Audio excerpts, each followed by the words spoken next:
1689년 조선 한성부 창덕궁 인정전. 차가운 공기가 궁궐을 짓누르던 그날, 왕비의 운명이 단 하루 만에 뒤집히고 있었다. 조선 제19대 왕 숙종. 그는 조정 대신들 앞에서 한 여인을 더 이상 왕비로 인정할 수 없다고 선언한다. 그 여인의 이름은 2년 왕후 민씨. 왕비의 자리에서 쫓겨나야 하는 순간이었다. 궁궐 안은 숨소리조차 조심스러울 만큼 정적에 잠겼다. 그러나 그 침묵 뒤에서는 이미 거대한 정치의 칼날이 움직이고 있었다. 왕비는 무엇을 잘못했는가? 아니, 정말로 잘못이 있었던 것인가? 그날의 폐위는 단순한 왕의 변덕이 아니었다. 조선 권력의 중심에서 벌어진 치밀한 계산과 음모의 결과였다. 그리고 이 사건은 단순한 궁중 사건으로 끝나지 않았다. 조선의 정치 구조 자체를 뒤흔들며 수많은 사람들의 운명을 바꾸게 된다. 왕비 한 사람의 몰락. 그러나 그 뒤에는 나라 전체를 흔드는 거대한 흐름이 숨어 있었다. 이 이야기는 단순한 비극이 아니다. 권력, 욕망, 그리고 인간의 선택이 만들어낸 역사 그 자체다. 지금부터 살펴볼 이야기는 실제로 조선시대에 기록된 사건이다. 조선왕조실록과 다양한 사료를 바탕으로 전해지는 결코 허구가 아닌 역사다. 이와 같은 숨겨진 역사 이야기가 궁금하다면 지금 바로 좋아요와 구독을 눌러주기 바란다. 앞으로도 더 깊이 있는 조선의 이야기를 전하게 될 것이다. 이제 다시 그날로 돌아가 보자. 1689년 기사년. 조선 정치의 흐름이 완전히 뒤집히는 해였다. 숙종은 이미 오래전부터 한 여인에게 마음이 기울어 있었다. 그녀는 장희빈 장씨. 궁녀 출신이었던 그녀는 왕의 총애를 등에 업고 빠르게 권력의 중심으로 올라섰다. 그리고 그 존재는 기존 질서를 위협하기 시작한다. 2년 왕후는 조용하고 신중한 성격의 왕비였다. 정치에 깊이 개입하지 않았고 왕비로서의 도리를 지키는 데 충실했다. 그러나 조선의 왕비라는 자리는 단순한 도덕성만으로 지켜지는 자리가 아니었다. 그 자리는 정치와 권력의 중심이었고 끊임없이 도전받는 위치였다. 당시 조정은 서인과 남인이라는 거대한 붕당으로 나뉘어 있었다. 그리고 이 두 세력은 왕비의 존재를 둘러싸고 첨예하게 대립한다. 서인은 2년 왕후를 지지했다. 남인은 장희빈을 중심으로 세력을 형성했다. 왕의 총애와 정치 세력의 이해관계가 맞물리면서 궁궐은 점점 긴장으로 가득 차기 시작한다. 누군가는 왕비를 지키려 했고 누군가는 왕비를 끌어내리려 했다. 그리고 그 싸움은 결국 왕의 선택으로 기결된다. 숙종은 결단을 내린다.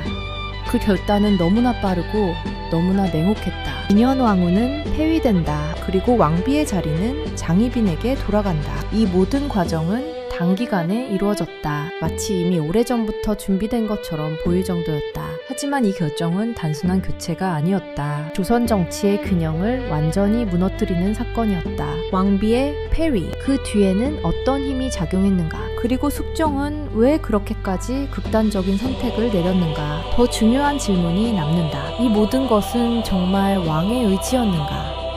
아니면 누군가의 계획이었는가?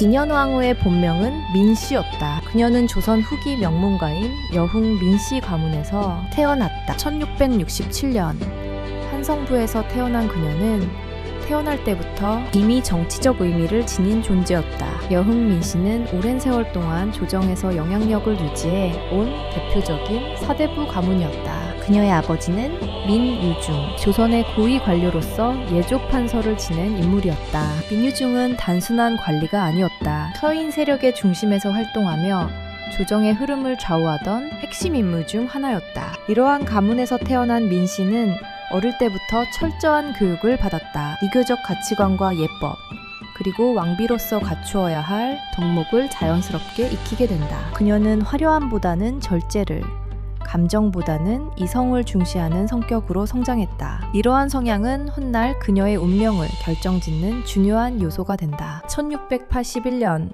그녀는 조선 제19대 왕 숙종과 혼인하게 된다. 당시 그녀의 나이는 15이었다. 왕비로 간택된 순간 그녀의 삶은 개인의 삶이 아닌 국가의 상징으로 바뀌었다. 그녀는 더 이상 한 사람의 딸이 아니라 조선 왕실의 중심이 되어야 했다. 숙종은 젊고 총명한 왕이었다. 그러나 동시에 감정의 변화가 빠르고 결단이 극단적인 군주로도 알려져 있었다. 그러한 왕과 왕비의 관계는 처음부터 안정적이지 않았다.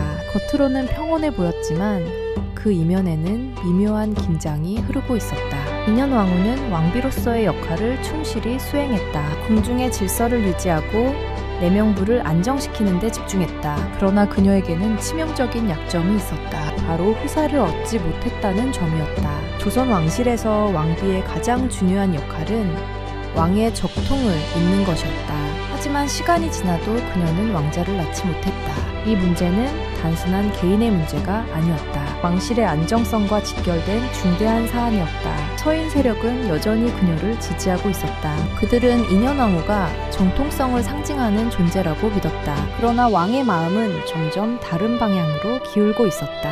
그 중심에는 한 여인이 있었다. 장옥정. 훗날 장희빈으로 불리게 되는 인물이었다. 그녀는 원래 궁녀 출신이었다. 신분적으로는 왕비와 비교할 수 없는 위치에 있었다.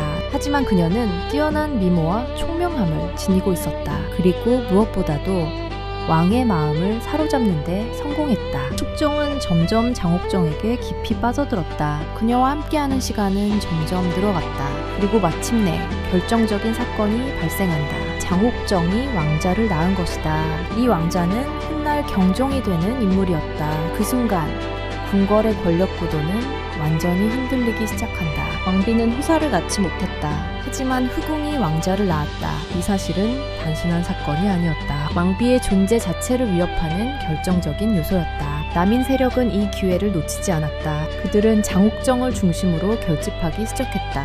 장옥정은 더 이상 단순한 후궁이 아니었다. 왕자의 생모이자 새로운 권력의 중심으로 떠오르고 있었다. 반면 인현왕후는 점점 고립되어 갔다. 그녀는 여전히 왕비였지만 실질적인 영향력은 약해지고 있었다. 궁궐 안에서는 보이지 않는 선이 그어지고 있었다. 왕비를 중심으로 한 세력과 장옥정을 중심으로 한 세력이 충돌하고 있었다. 인현왕후는 이 상황을 알고 있었다. 그러나 그녀는 직접적으로 나서지 않았다. 그녀는 끝까지 왕비로서의 품위를 지키려 했다. 감정적인 대응보다는 침묵과 절제를 선택했다. 하지만 그 선택은 상황을 바꾸지 못했다. 오히려 그녀를 더욱 불리한 위치로 몰아넣게 된다. 숙종의 시선은 이미 다른 곳을 향하고 있었다. 그리고 그 시선은 점점 더 확고해지고 있었다. 왕의 마음이 움직이면 조정도 움직인다. 이것이 조선 왕권 정치의 본질이었다. 인현왕후는 그 중심에서 점점 멀어지고 있었다. 그녀의 자리는 점점 흔들리고 있었다. 그리고 결국 피할 수 없는 순간이 다가오고 있었다. 왕비라는 자리는 과연 무엇으로 지켜지는가? 혈통인가? 정치인가? 아니면 왕의 마음인가? 인현왕후 민씨. 그녀는 이미 거대한 소용돌이 한가운데에 서 있었다. 17세기 후반의 조선은 겉으로는 안정된 왕조처럼 보였다. 그러나 그 내부에서는 끊임없는 권력 투쟁이 이어지고 있었다. 조선의 정치 구조는 붕당이라는 틀 속에서 움직이고 있었다. 서인과 남인 두 세력이 조정을 양분하고 있었다. 이들은 단순한 정치 집단이 아니었다. 학문과 이념, 그리고 권력을 둘러싼 이해관계가 결합된 거대한 세력이었다. 서인은 명분과 정통성을 중시했다. 그들은 왕비와 왕실의 질서를 지키는 것을 정치적 기반으로 삼았다. 반면 남인은 보다 유연한 접근을 취했다. 권력의 흐름에 맞추어 빠르게 움직이며 실리를 추구했다. 이 두 세력은 오랜 시간 대립해왔다. 그러나 숙종대에 들어 그 갈등은 더욱 격화되기 시작한다. 숙종은 단순한 군주가 아니었다. 그는 붕당을 이용하여 권력을 강화하는 데 능한 왕이었다. 그는 한쪽 세력을 완전히 제거하지 않았다. 오히려 두 세력을 번갈아가며 등용하고 배척했다. 이른바 환국정치였다. 권력을 유지하기 위한 의도적인 균형 조정이었다. 하지만 이 방식은 안정이 아니라 긴장을 만들어냈다. 조정은 언제든 뒤집힐 수 있는 불안정한 구조로 변해갔다. 이러한 상황 속에서 왕비의 존재는 단순한 개인이 아니었다. 왕비는 특정 붕당의 상징이자 정치적 중심이었다. 인현왕후는 서인의 지지를 받고 있었다. 그녀의 존재는 곧 서인의 정당성을 의미했다. 반대로 장옥정은 남인의 지지를 받았다. 그녀는 새로운 권력 질서를 상징하는 인물이었다. 이 두 여성은 단순한 경쟁 관계가 아니었다.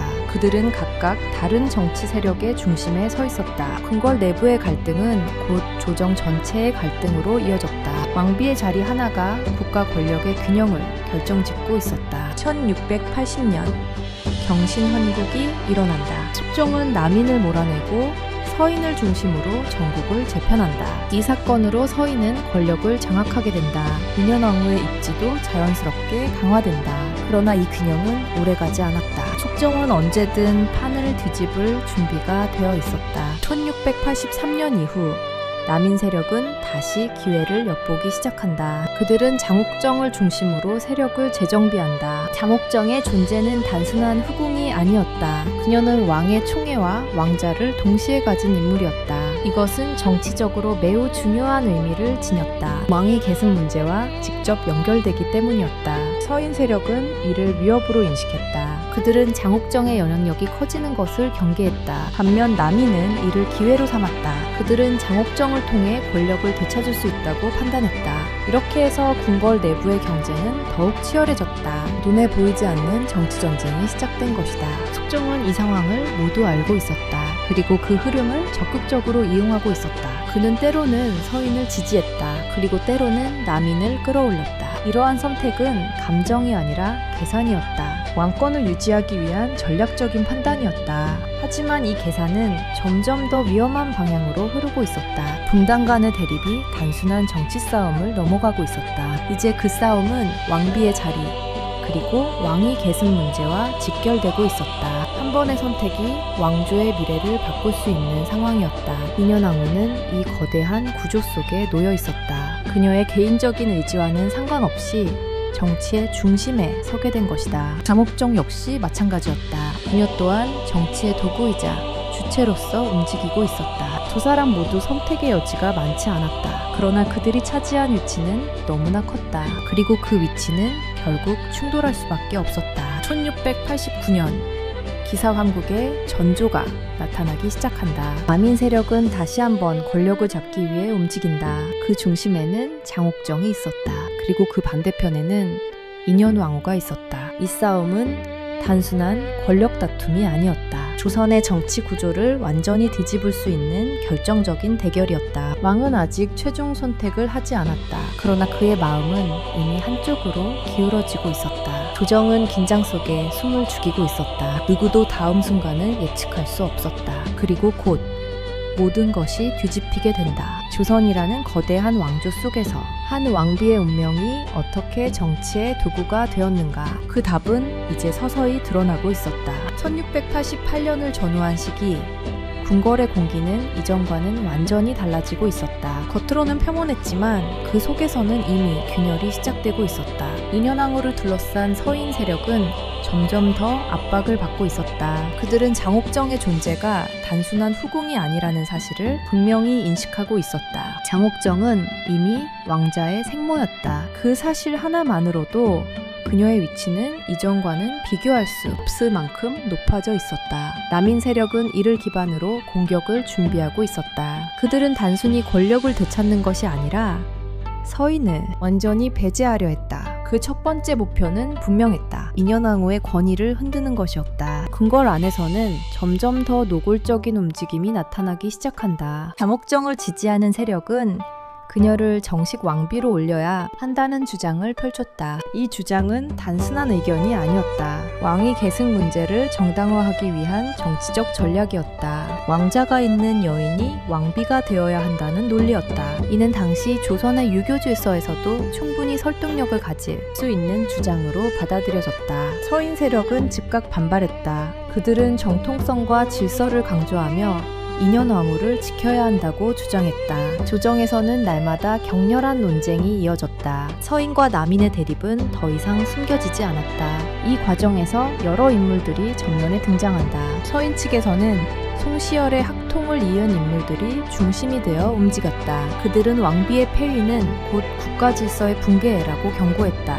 왕의 감정에 따라 왕비를 바꾸는 것은 위험한 선례가 된다는 것이었다. 반면 남인 측에서는 윤휴 계열의 인물들이 적극적으로 나섰다. 그들은 현실적인 권력 구조를 강조하며 장옥정의 입지를 정당화했다. 두 세력은 더 이상 타협할 수 없는 지점까지 도달하고 있었다. 이제 선택은 오직 하나였다. 궁궐 내부에서도 변화가 감지되었다. 내명부의 분위기 역시 점점 긴장으로 가득 차기 시작했다. 인현왕후를 따르던 궁인들은 점점 위축되었다. 반대로 장옥정을 따르는 궁인들은 점점 더 대담해졌다. 작은 말 한마디, 작은 행동 하나에도 의미가 부여되었다. 궁궐 전체가 보이지 않는 감시 속에 놓인 듯한 상황이었다.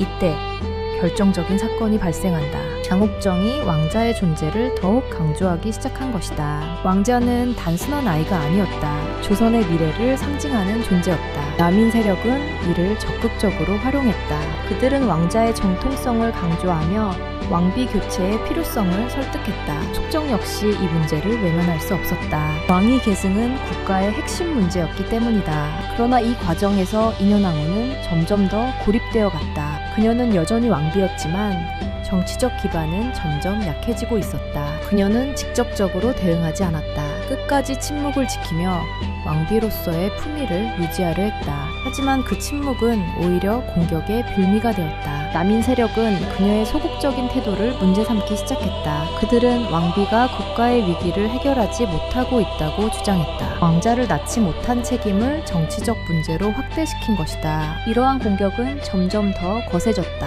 그리고 마침내 왕의 귀에도 깊이 들어가게 된다. 숙정의 태도는 점점 변하고 있었다. 그는 더 이상 중립적인 위치에 머무르지 않았다. 그의 시선은 분명히 장옥정을 향하고 있었다. 그리고 그 선택은 점점 더 확고해지고 있었다. 궁궐 안에서는 소문이 돌기 시작한다. 왕이 결국 결단을 내릴 것이라는 이야기였다. 누구도 그 시점을 정확히 알 수는 없었다. 그러나 그 순간이 가까워지고 있다는 사실만은 분명했다. 서인 세력은 마지막까지 저항할 준비를 했다. 그들은 왕비를 지키기 위해 모든 것을 걸기로 한다. 반면 남인 세력은 이미 승리를 확신하고 있었다. 그들은 왕의 의중을 읽고 있었다. 이제 남은 것은 단 하나였다. 왕의 공식적인 선언이었다. 그리고 그 선언은 단순한 명령이 아니었다. 조선의 정치 지형을 완전히 뒤바꾸는 결정이 될 것이었다. 1689년 그 해의 긴장감은 극에 달하고 있었다. 궁궐의 모든 시선이 한 곳을 향하고 있었다. 인현왕후는 이미 알고 있었을지도 모른다. 자신을 향한 거대한 흐름을. 그러나 그녀는 끝까지 흔들리지 않았다. 왕비로서의 마지막 자리를 지키고 있었다. 하지만 역사는 개인의 의지로 멈추지 않는다. 거대한 흐름은 이미 방향을 정하고 있었다.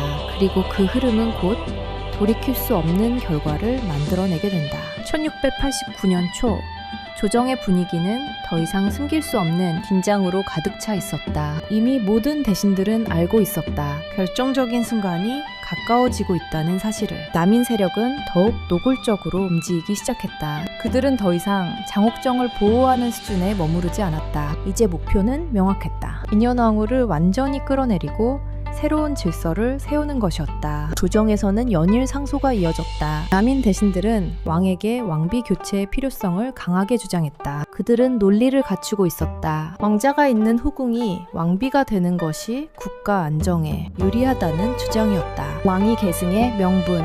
이것은 어떤 정치적 논리보다 강력한 힘을 지니고 있었다. 반면 서인 세력은 이를 막기 위해 필사적으로 대응했다. 그들은 왕비의 폐위는 곧 왕조 질서의 붕괴라고 경고했다. 왕비는 단순한 개인이 아니었다. 국가의 도덕적 중심이자 왕권의 상징이었다.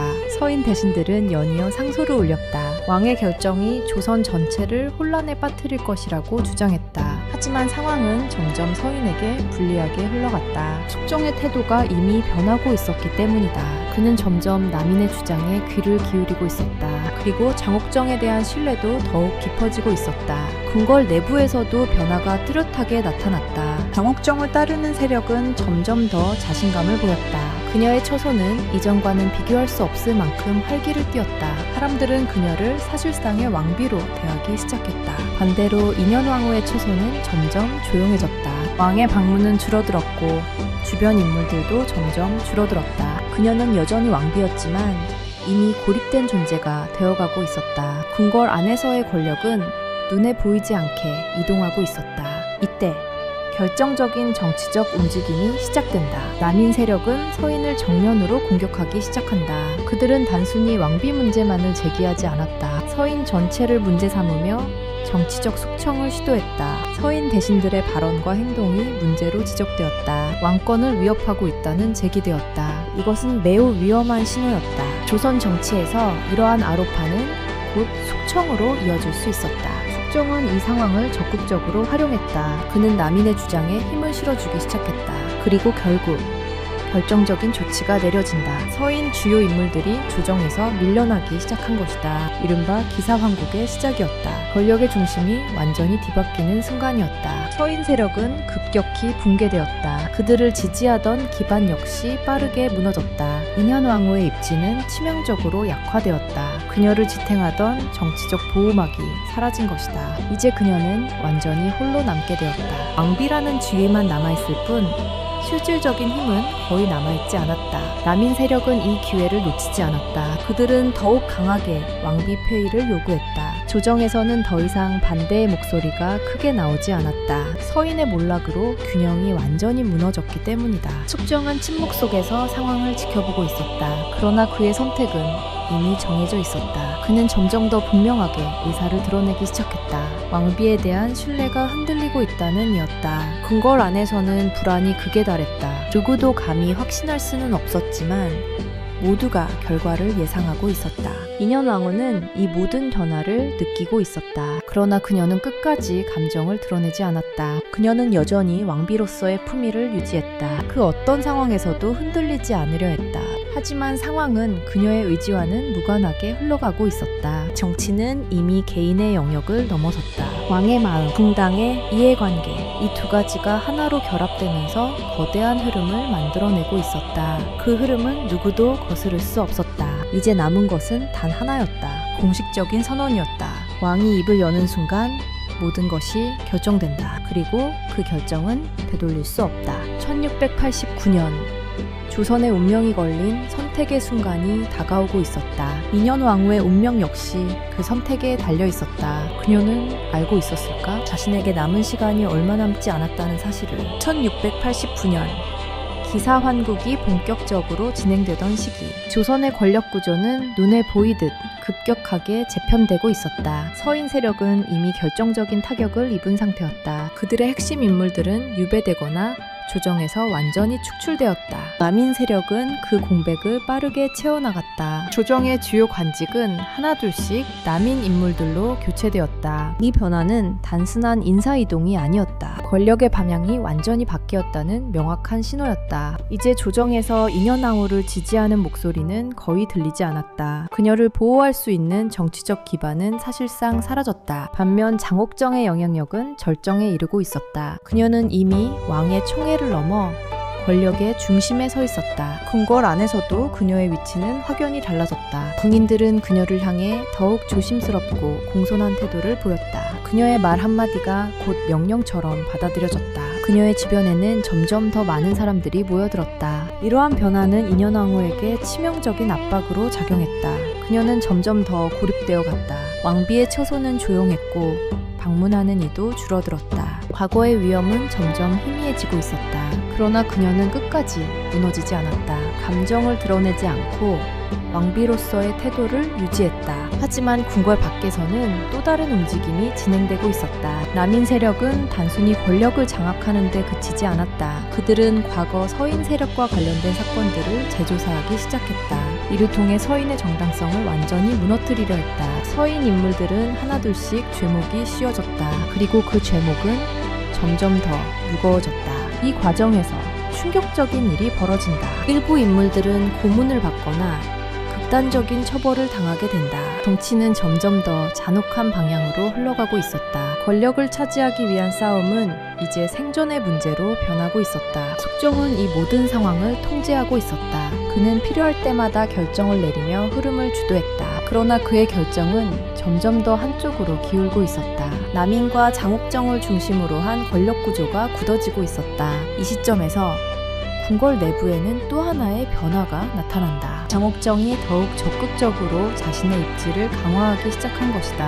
그녀는 단순히 왕의 총애에 의존하지 않았다. 정치적 흐름을 이해하고 그 속에서 자신의 위치를 확고히 했다. 남인 대신들과의 연결도 더욱 긴밀해졌다. 그녀는 점점 더 정치의 중심 인물로 변해가고 있었다. 반면 인현왕후는 점점 더 침묵 속으로 들어갔다. 그녀는 더 이상 저항하지 않았다. 그러나 그 침묵은 체념이 아니었다. 어쩌면 마지막까지 왕비로서의 존엄을 지키기 위한 선택이었다. 이 시기 궁궐 안에서는 보이지 않는 선이 완전히 그어졌다. 모든 사람들이 어느 쪽에 서 있는지가 분명해졌다. 중립은 더 이상 존재하지 않았다. 선택하지 않는 것은 곧 위험을 의미했다. 이러한 긴장 속에서 결정적인 명령이 내려질 준비가 되고 있었다. 왕은 더 이상 결정을 미루지 않으려 하고 있었다. 조정 대신들 사이에서는 이미 소문이 퍼지고 있었다. 곧 왕비 폐위가 공식적으로 선포될 것이라는 이야기였다. 누구도 이를 공개적으로 말하지는 않았다. 그러나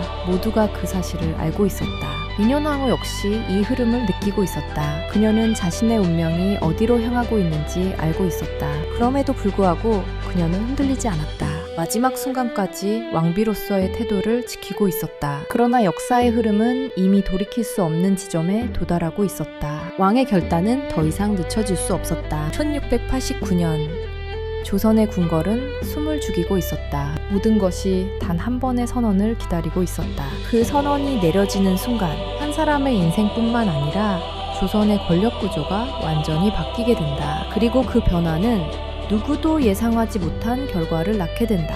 1689년 창덕궁 인정전. 마침내 그 순간이 도래한다. 조정 대신들이 모두 모인 자리에서 숙종은 입을 열었다. 그의 표정은 차분했지만 그 안에 담긴 의미는 결코 가볍지 않았다. 왕은 단호하게 말한다. 인현왕후 민씨를 폐위한다는 명이었다. 그 선언은 짧았지만 그 파장은 거대했다. 순간 조정은 깊은 침묵에 잠겼다. 누구도 쉽게 말을 꺼낼 수 없었다. 그 결정이 가지는 무게를 모두가 알고 있었기 때문이다. 이것은 단순한 인사 변경이 아니었다. 조선의 질서를 뒤흔드는 사건이었다. 왕비는 나라의 어머니였다. 그 존재를 폐하는 것은 곧 국가의 근간을 흔드는 일이었다. 그러나 숙종은 망설이지 않았다. 이미 마음속에서 수없이 반복된 결단이었기 때문이다. 남인 대신들은 침묵 속에서 고개를 숙였다. 그들의 목적이 이루어지는 순간이었다. 반면 서인 계열의 인물들은 말을 잇지 못했다. 그들은 이미 권력을 잃은 상태였고 더 이상 저항할 힘이 없었다. 이렇게 해서 인현왕후의 폐위는 공식적으로 선포된다. 조선의 왕비가 단 하루 만에 자리에서 내려오게 된 것이다. 궁궐 안에서도 즉각적인 변화가 일어났다. 왕비의 처소는 곧 정리되기 시작했다. 부민들은 조심스럽게 움직였다. 누구도 감정을 드러내지 않았다. 인현왕후는 그 소식을 조용히 받아들였다. 그녀는 크게 동요하지 않았다. 마치 이미 알고 있었던 일처럼 담담하게 명을 따랐다. 그녀의 얼굴에는 분노도 원망도 드러나지 않았다. 그녀는 왕비의 예복을 벗었다. 그리고 더 이상 왕비가 아닌 한 사람의 여인이 되었다. 그 순간 그녀의 삶은 완전히 바뀌었다. 궁궐의 중심에서 한순간에 밀려난 것이다. 폐위된 왕비는 궁을 떠나야 했다. 그녀는 궁궐을 나서며 뒤를 돌아보지 않았다. 그 발걸음은 조용했지만 그 의미는 무거웠다. 조선 왕실의 비극이 그 발걸음 속에 담겨 있었다. 한편 궁궐 안에서는 또 다른 움직임이 이어졌다. 장옥정이 새로운 왕비로 책봉될 준비가 시작된 것이다. 그녀는 이제 단순한 후궁이 아니었다. 조선의 왕비, 나라의 중심이 되는 순간이었다. 남인 세력은 이 변화를 환영했다. 그들은 새로운 권력 질서가 완성되었다고 판단했다. 그러나 이 승리는 결코 단순한 것이 아니었다. 그 과정에서 수많은 희생이 뒤따랐다. 서인 세력은 완전히 무너졌다. 그들의 주요 인물들은 유배되거나 처형되었다. 정치는 더욱 잔혹해졌다. 권력을 잃는다는 것은 곧 생명을 잃는 것과 다름없었다. 이러한 변화 속에서 인현왕후는 점점 잊혀지는 존재가 되어갔다. 그녀의 이름은 더 이상 조정에서 언급되지 않았다. 그러나 그녀의 존재는 완전히 사라지지 않았다. 오히려 보이지 않는 곳에서 또 다른 의미를 갖기 시작했다. 백성들 사이에서는 소문이 퍼졌다. 왕비가 억울하게 쫓겨났다는 이야기였다. 그녀의 조용한 태도는 오히려 동정을 불러일으켰다. 많은 사람들은 그녀를 불쌍하게 여겼다. 그리고 그 감정은 점점 퍼져나갔다. 조선사회 전체에 작은 파문을 일으키기 시작했다. 궁궐 안에서는 승자가 정해졌지만 궁궐 밖에서는 또 다른 여론이 형성되고 있었다. 속정은 이 모든 것을 알고 있었을까? 그는 과연 어떤 생각을 하고 있었을까? 그의 선택은 명확했다. 그러나 그 결과는 아직 끝나지 않았다. 인현왕후의 폐위는 하나의 끝이 아니었다. 오히려 더 큰 비극의 시작이었다. 조선의 왕비가 하루아침에 쫓겨난 사건, 그 뒤에는 아직 드러나지 않은 이야기들이 남아있었다. 그리고 그 이야기는 앞으로 더 깊은 어둠으로 이어지게 된다. 1689년 이후 폐위된 인현왕후 민씨는 더 이상 궁궐의 사람이 아니었다. 그녀는 한성부 박사가로 물러나 조용한 삶을 시작하게 된다. 궁궐의 높은 담장과 화려한 정각을 뒤로한 채 그녀는 이전과 전혀 다른 세계에 놓이게 되었다. 이제 그녀를 둘러싼 것은 권력이 아니라 침묵이었다. 사람들의 시선도 궁중의 예법도 더 이상 그녀를 보호하지 않았다. 그녀는 조용히 생활했다. 외부와의 접촉을 최소화하며 스스로를 드러내지 않았다. 그러나 그 침묵 속에는 깊은 고립이 있었다. 왕비였던 시절과는 비교할 수 없는 고독이었다. 밤이 되면 사가는 더욱 조용해졌다. 등불 하나에 의지한 채 긴 시간을 보내야 했다. 궁궐에서는 수많은 사람이 그녀를 둘러싸고 있었다. 그러나 지금 그녀 곁에는 소수의 시종들만이 남아있었다. 그녀는 감정을 드러내지 않았다. 눈물조차 쉽게 보이지 않았다. 그러나 그 내면에서는 복잡한 감정이 뒤엉켜 있었다. 현실과 체념, 그리고 말로 표현하기 어려운 공허함이었다. 그녀는 왕비였다. 그 사실은 변하지 않았다. 그러나 현실은 달랐다. 그녀는 더 이상 왕비가 아니었다. 이 괴리는 그녀를 더욱 깊은 침묵 속으로 몰아넣었다. 자신의 존재를 어떻게 받아들여야 할지 알 수 없었다. 시간은 흐르고 있었다. 그러나 그녀에게 시간은 큰 의미를 갖지 못했다. 하루하루는 비슷하게 지나갔다. 아무 일도 일어나지 않는 날들이 계속되었다. 하지만 그 평온함은 진짜 평온이 아니었다. 그것은 모든 것이 멈춘 듯한 정지된 시간이었다. 한편 궁궐 안에서는 전혀 다른 분위기가 이어지고 있었다. 장옥정은 새로운 왕비로서의 삶을 시작하고 있었다. 그녀는 화려한 의복을 입고 궁궐의 중심에 섰다. 모든 시선이 그녀를 향하고 있었다. 남인 세력은 그녀를 중심으로 더욱 결집했다. 그들은 권력을 확고히 했다고 믿었다. 그러나 궁궐의 화려함과는 달리 보이지 않는 균열이 존재했다. 그 균열은 점점 더 깊어지고 있었다. 숙종의 마음 역시 완전히 안정된 것은 아니었다. 그는 여전히 복잡한 감정 속에 놓여 있었다. 그의 선택은 이미 내려졌지만 그 결과가 가져온 변화는 쉽게 정리되지 않았다. 폐위된 왕비의 존재는 완전히 사라지지 않았다. 오히려 보이지 않는 압박으로 남아있었다. 백성들 사이에서는 다양한 이야기가 퍼졌다. 어떤 이들은 왕의 결정을 비판했다. 또 어떤 이들은 정치 세력의 싸움이 너무 잔혹했다고 말했다. 인현왕후에 대한 동정은 점점 커지고 있었다. 이러한 여론은 조용히 퍼져나갔다. 누군가는 입을 다물었고 누군가는 속으로 분노했다. 이처럼 궁궐 밖에서는 또 다른 흐름이 형성되고 있었다. 그 흐름은 눈에 보이지 않았지만 분명히 존재했다. 인현왕후는 이 모든 상황을 직접 보지 못했다. 그러나 그녀는 느끼고 있었다. 자신이 단순히 잊힌 존재가 아니라는 사실을, 그리고 이 이야기가 아직 끝나지 않았다는 것을. 그녀의 삶은 멈춘 것처럼 보였지만 역사는 여전히 움직이고 있었다. 그녀는 매일 같은 자리에 앉아 있었다. 조용히 시간을 보내며 생각에 잠겼다. 과거를 떠올렸을지도 모른다. 궁궐에서의 나날들, 그리고 왕과의 시간. 그러나 그 기억들은 더 이상 돌아갈 수 없는 것이었다. 그녀는 그것을 누구보다 잘 알고 있었다. 그럼에도 불구하고 그녀는 무너지지 않았다. 끝까지 자신을 지키려 했다. 그녀의 침묵은 단순한 포기가 아니었다. 그것은 마지막까지 남아있는 의지였다.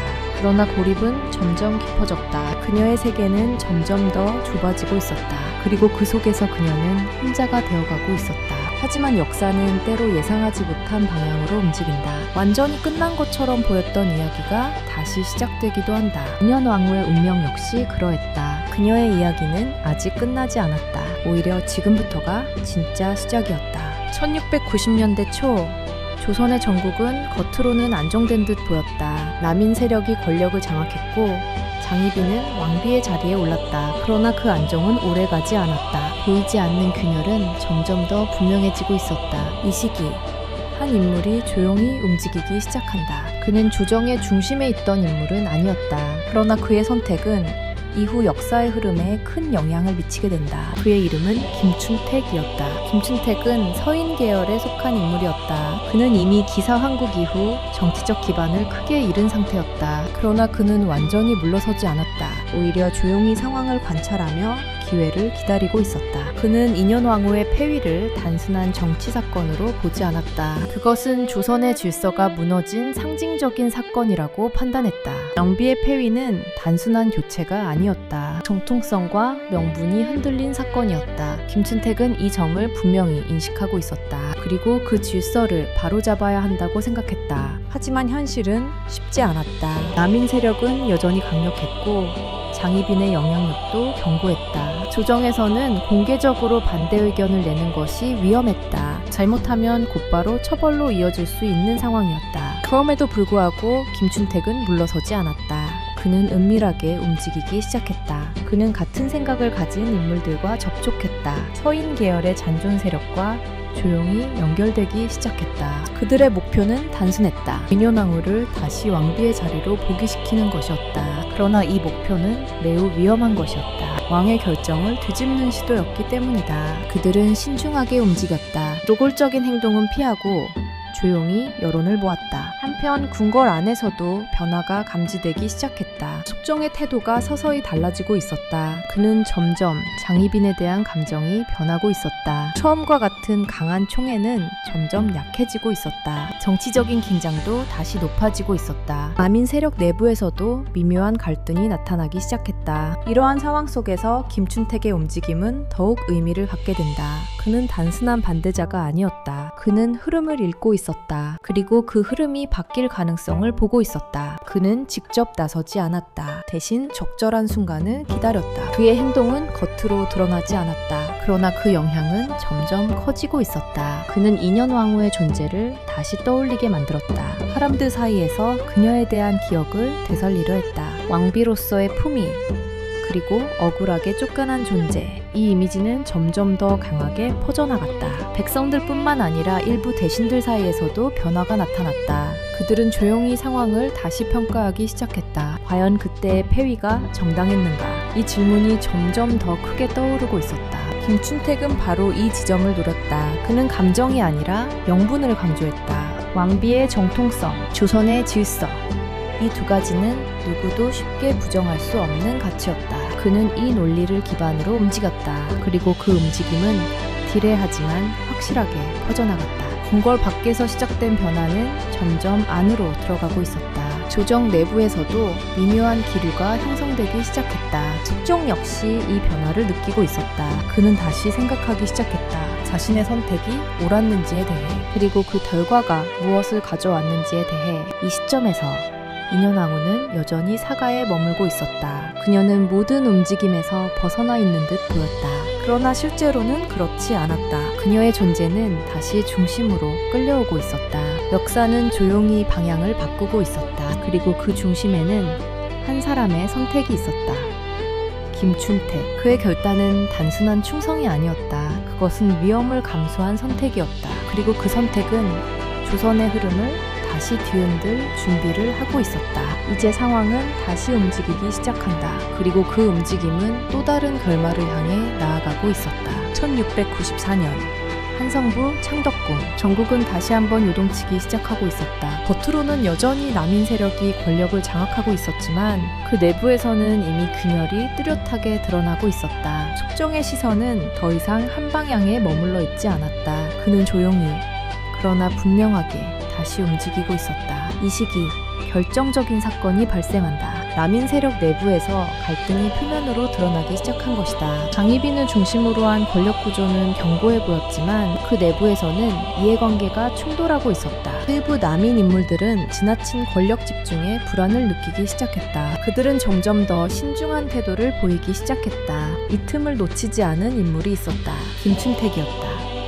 그는 오랜 시간 기다려왔다. 그리고 이제 결정적인 순간이 왔다고 판단했다. 그는 조용히 움직였다. 신중하게 사람들을 설득하고 흐름을 만들어갔다. 그의 목표는 단순했다. 왕의 판단을 다시 움직이는 것이었다. 이 과정은 매우 위험했다. 잘못하면 모든 것이 무너질 수 있었다. 그러나 그는 멈추지 않았다. 오히려 더 깊이 관여하기 시작했다. 조정에서는 점점 더 많은 말들이 오가기 시작했다. 장희빈의 영향력에 대한 의문이 제기되기 시작했다. 그리고 그 중심에는 하나의 질문이 있었다. 과연 지금의 질서가 옳은 것인가? 이 질문은 점점 커졌다. 그리고 결국 왕에게까지 도달하게 된다. 숙종은 침묵 속에서 이 모든 것을 지켜보고 있었다. 그는 감정이 아닌 판단으로 움직이기 시작했다. 그리고 어느 날 그는 결정을 내린다. 1694년 갑술년 조선의 전국을 다시 뒤집는 사건이 일어난다. 숙종은 남인 세력을 제거하기로 결정한다. 그리고 서인을 다시 등용한다.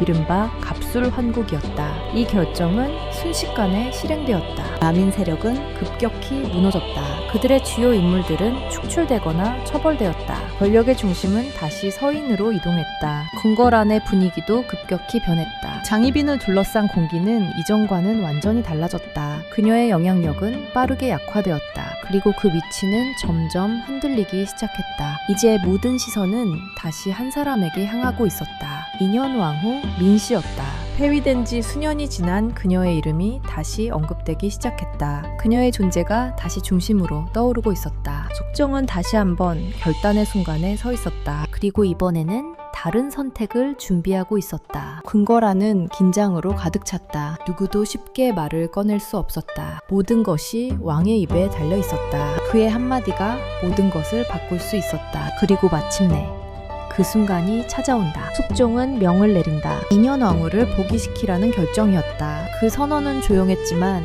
그 의미는 거대했다. 조선의 왕비가 다시 돌아오는 순간이었다. 궁궐안은 다시 한번 충격에 휩싸였다. 누구도 이 변화를 가볍게 받아들일 수 없었다. 폐위된 왕비의 복위, 그것은 단순한 회복이 아니었다. 조선의 정치 질서가 다시 재편되는 순간이었다. 2년 왕후는 다시 궁궐로 돌아오게 된다. 그녀는 다시 왕비의 자리에 서게 된다. 그녀의 복귀는 조용했지만 그 의미는 깊었다. 그녀는 다시 중심으로 돌아왔다. 그러나 이 복귀는 끝이 아니었다. 오히려 또 다른 갈등의 시작이었다. 장희빈은 모든 것을 잃지 않았다. 그러나 그녀의 위치는 완전히 달라졌다. 이제 두 사람의 관계는 이전과 같을 수 없었다. 궁궐 안에는 다시 긴장이 흐르기 시작했다. 숙종의 선택은 또 한 번 역사를 뒤흔들었다. 그리고 그 선택은 새로운 비극을 예고하고 있었다. 조선의 궁궐, 그곳에서 벌어지는 이야기는 아직 끝나지 않았다. 1694년 이후 2년 왕후의 복위는 조선 전체에 큰 파장을 일으켰다. 궁궐 안과 밖 모두에서 그 여파가 빠르게 퍼져나갔다. 왕비가 다시 돌아왔다는 사실은 단순한 사건이 아니었다. 그것은 조선의 정치 질서가 다시 한번 뒤집혔음을 의미했다. 서인 세력은 다시 권력을 장악했다. 그들은 갑술환국 이후 빠르게 조정을 재정비했다. 과거에 밀려났던 인물들이 다시 중심으로 돌아왔다. 조정의 분위기는 이전과는 완전히 달라졌다. 반면 남인 세력은 급격히 약화되었다. 그들의 핵심 인물들은 축출되거나 정치적 영향력을 잃었다. 이 과정에서 많은 이들이 처벌을 받았다. 정치는 다시 한번 잔혹한 모습을 드러냈다. 궁궐 안에서도 변화는 분명했다. 2년 왕후는 다시 왕비의 자리에 앉았다. 그러나 그녀의 복귀는 단순한 승리가 아니었다. 그녀의 표정에는 기쁨보다 조용한 무게가 담겨 있었다. 그녀는 이미 많은 것을 경험했다. 폐위와 고립, 그리고 복위까지 이어진 시간은 그녀를 바꾸어 놓았다. 그녀는 이전보다 더욱 신중해졌다. 감정을 드러내기보다는 상황을 조용히 받아들이는 태도를 보였다. 궁궐의 질서는 다시 정비되었다. 내명부 역시 왕비를 중심으로 재구성되었다. 그러나 모든 것이 완전히 안정된 것은 아니었다. 궁궐 안에는 여전히 보이지 않는 긴장이 존재했다. 그 중심에는 장희빈이 있었다. 그녀는 왕비의 자리에서 물러났지만 완전히 사라진 것은 아니었다. 그녀는 여전히 숙종의 후궁이었다. 그리고 왕자의 생모라는 사실은 변하지 않았다. 이 점은 매우 중요한 요소였다. 왕위 계승과 직접적으로 연결되어 있었기 때문이다. 장희빈은 이전과 같은 권력을 가지지 못했지만 그녀의 존재는 여전히 궁궐의 균형을 흔들 수 있는 힘을 가지고 있었다. 궁궐 안에서는 미묘한 긴장이 흐르고 있었다. 누구도 쉽게 마음을 놓을 수 없었다. 숙종 역시 복잡한 상황 속에 놓여 있었다. 그는 2번이나 전국을 뒤집었다. 그의 선택은 항상 극단적이었다. 그리고 그 결과는 항상 큰 파장을 가져왔다. 이번 역시 마찬가지였다. 보기는 끝이 아니라 새로운 시작이었다. 시간이 흐르면서 또 다른 사건이 발생한다. 1701년 인현 왕후가 병에 걸리게 된다. 그녀의 상태는 점점 악화되었다. 궁궐안은 다시 긴장으로 가득 찼다. 왕비의 건강은 단순한 개인의 문제가 아니었다. 그것은 다시 권력 구조에 영향을 미칠 수 있는 요소였다. 숙종은 직접 그녀를 돌보게 한다. 그는 이전과는 다른 태도를 보였다. 그러나 상황은 쉽게 나아지지 않았다. 인현 왕후의 병세는 점점 깊어졌다. 궁궐 안에서는 불안이 커져갔다. 그리고 동시에 또 다른 의심이 생겨나기 시작했다. 인현 왕후의 병이 단순한 질병이 아니라는 소문이었다. 누군가가 의도적으로 해를 가했을 가능성이 제기된 것이다. 이 의심은 점점 커졌다. 그리고 결국 장희빈에게 향하게 된다. 그녀가 무속을 이용해 왕비를 해치려 했다는 이 제기된다. 이 사건은 단순한 소문으로 끝나지 않았다. 조정에서는 이를 심각하게 받아들였다. 그리고 본격적인 조사가 시작된다. 이 사건은 다시 궁궐을 흔들었다. 이미 불안정했던 균형이 다시 무너지기 시작했다. 숙종은 다시 한번 선택의 순간에 놓였다. 그의 판단이 또 다른 비극을 만들어낼 수 있는 상황이었다. 인현 왕후는 병상에 누워 있었다. 그녀는 점점 생명을 잃어가고 있었다. 그리고 그 순간 궁궐 안에서는 또 하나의 결정이 준비되고 있었다. 권력은 여전히 움직이고 있었다. 그리고 그 움직임은 마지막 결말을 향해 가고 있었다. 1701년 창덕궁 인현왕후 민씨의 생애는 그 해를 넘기지 못했다. 오랜 병세 끝에 그녀는 세상을 떠난다. 궁궐 전체가 깊은 침묵에 잠겼다. 왕비의 죽음은 단순한 개인의 죽음이 아니었다. 그것은 조선 왕실의 중심이 무너지는 순간이었다. 숙종은 큰 충격을 받았다. 그는 이전과는 전혀 다른 태도를 보이기 시작했다. 그의 감정은 분명했다. 분노와 후회가 뒤섞여 있었다. 인현 왕후의 죽음 이후 궁궐 안에서는 다시 조사가 시작된다. 그 중심에는 장희빈이 있었다. 그녀가 무속을 이용해 왕비를 해치려 했다는 혐의였다. 이 아로픈 단순한 의심이 아니었다. 여러 증언과 정황이 제시되었다. 그리고 그 내용은 점점 구체적으로 드러났다. 장희빈은 더 이상 보호받지 못했다. 과거의 권력은 이미 사라진 상태였다. 숙종은 결단을 내린다. 그는 더 이상 망설이지 않았다. 1701년 그는 장희빈에게 사약을 내린다.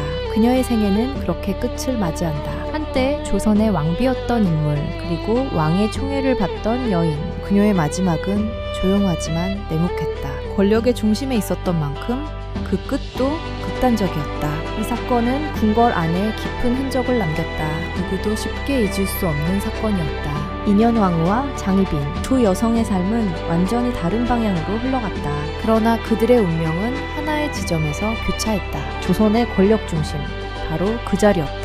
이 사건 이후 숙종은 중요한 결정을 내린다. 더 이상 후궁을 왕비로 올리지 않겠다는 원칙이었다. 이 결정은 단순한 정책이 아니었다. 그는 자신이 겪은 혼란을 되풀이하지 않으려 했다. 조선 왕실은 다시 질서를 회복하려 했다. 그러나 그 과정에서 남겨진 상처는 쉽게 사라지지 않았다. 인현 왕후의 이름은 이후 기록 속에 남게 된다. 그녀는 조용하지만 강인한 왕비로 기억되었다. 조선왕조실록은 그녀의 삶을 비교적 담담하게 기록하고 있다. 그러나 그 기록 속에는 많은 의미가 담겨 있다. 그녀는 끝까지 품위를 잃지 않았다. 어떤 상황에서도 자신의 자리를 지키려 했다. 반면 장희빈은 강렬한 인물로 남았다. 그녀의 삶은 욕망과 권력의 상징처럼 기록되었다. 두 사람의 대비는 더욱 선명하게 남았다. 그리고 그 대비는 후대에까지 이야기로 전해지게 된다. 이 사건은 단순한 궁중 비극이 아니었다. 조선 정치의 본질을 보여주는 사례였다. 권력은 항상 균형 위에 존재한다.